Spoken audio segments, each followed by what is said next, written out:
Welcome in. Thanks for joining us for the WHHI Daily News, where we strive to bring you more Lowcountry news more often.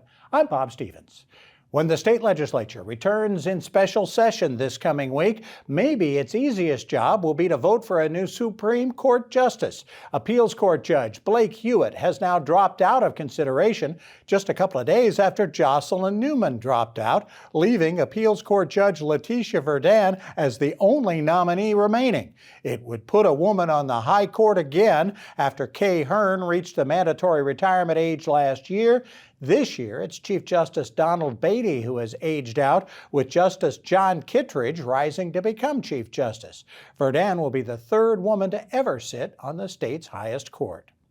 Beaufort County's coroner's office has now identified the 5 people killed in a 3-car wreck in the Sea Island Parkway and Palawana Road in St. Helena late Wednesday night. A BMW was headed southbound and tried to pass a Toyota Tundra, running head-on into a Honda Accord. Then the Tundra crashed into the crash. Its driver, the only one to survive the wreck. The BMW ran off the road, overturned and caught fire, and killed were BMW driver 46-year-old Mary Seabrook of Beaufort and passengers 31-year-old Henry Watson, 31-year-old Tierra Seabrook, and 4-year-old Jacine Perry, all of St. Helena.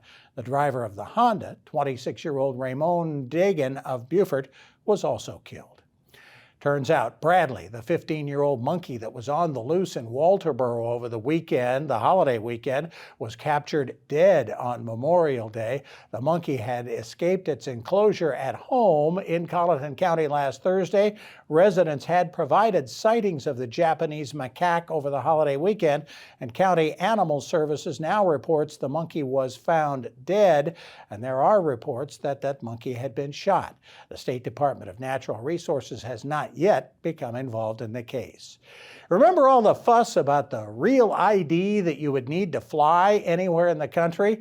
Well, after all sorts of delays, including the COVID pandemic, there is now a new date by which you need a real ID for domestic travel, May 7th, 2025. The Real ID was a product of 9/11 20 years ago, but has been delayed numerous times.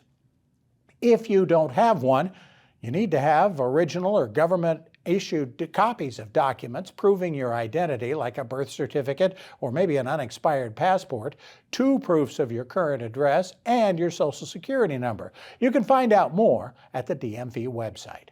And if you're looking for a name for your soon-to-be-born baby or friend or relative's newborn, well, the most popular names in South Carolina for this past year were Noah for boys and Olivia for girls, according to Social Security card applications. Liam was the #1 boy's name nationwide for the 7th straight year, with Noah second, while Olivia was also the most popular baby name nationwide for girls and for the last 5 years. Noah, by the way, was 3rd in 2023, followed by William and then James, John, and Elijah.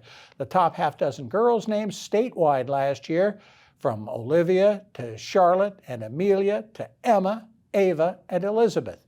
The Social Security website has searchable databases by year, decade, state, and trending names all the way back to 1880. For more details on these stories and other Lowcountry news, we invite you to visit the sources listed on your screen.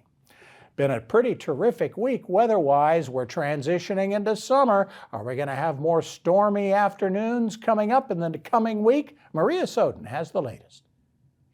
Thanks, Bob. Yep, so taking a look ahead, it does look like we have some beautiful weather in store for us this weekend and going into next week. So taking a look at Saturday, it's going to be sunny to partly cloudy, with Hilton having a high of 80, a low of 69, Bluffton's of a high 82, a low of 66, and Beaufort's of a high 82 and a low of 65. Come Sunday, it's going to be sunny again, with Hilton having a high 81, a low of 72, and then Bluffton and Beaufort are going to have a high of 83 and a low of 70. The sunrise for this weekend is going to be at 6:17 and sunset is going to be at 8:25.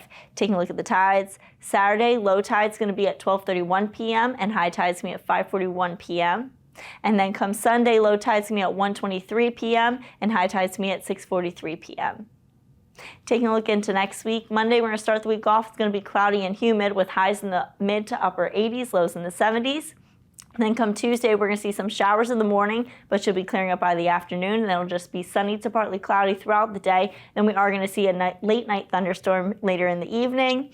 Highs are going to be in the mid 80s, lows in the 70s. And then come Wednesday, it's going to be sunny to partly cloudy with highs in the upper 80s, lows in the 70s. That's it for today. Let's head back to the desk. When we come back on the WHHI Daily News, a groundbreaking, a reopening, and an update on going to the beach. We'll have it all when we continue.